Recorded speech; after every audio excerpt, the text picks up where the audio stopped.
नमस्कार, NMF news देख रहे हैं आप।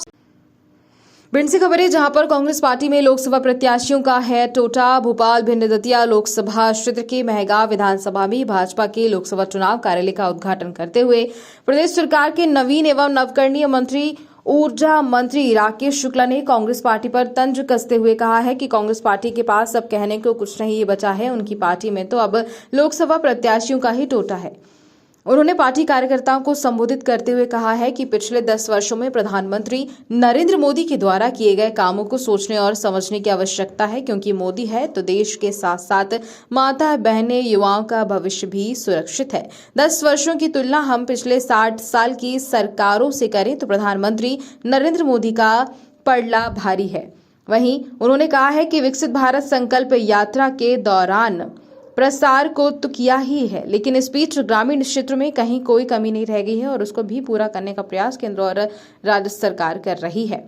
मंत्री शुक्ला ने कहा कि 2023 में मध्य प्रदेश की जनता ने भारतीय जनता पार्टी की सरकार बनाई और जनता के बीच जाकर 2024 में फिर एक बार नरेंद्र मोदी देश के प्रधानमंत्री बने हैं।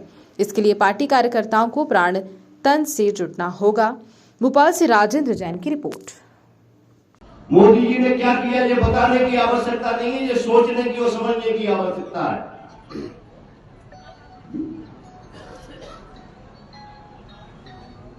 आज मोदी जी है तो ये देश सुरक्षित है।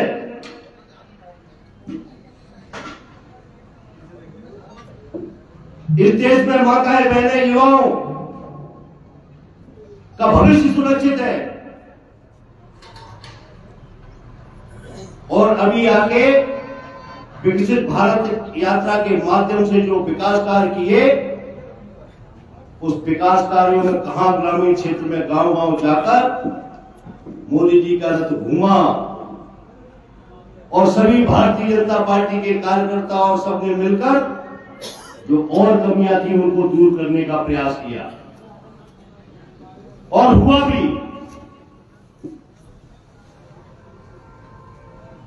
मैं पूछना चाहता हूं आप लोगों से, जब आप गांव में जाएंगे, हम सब गांव में जाएंगे, तो कांग्रेस के पास कुछ कहने के लिए नहीं है। प्रत्याशी भी ढूंढना पड़ेगा उनको। लेकिन आज मध्य प्रदेश की सरकार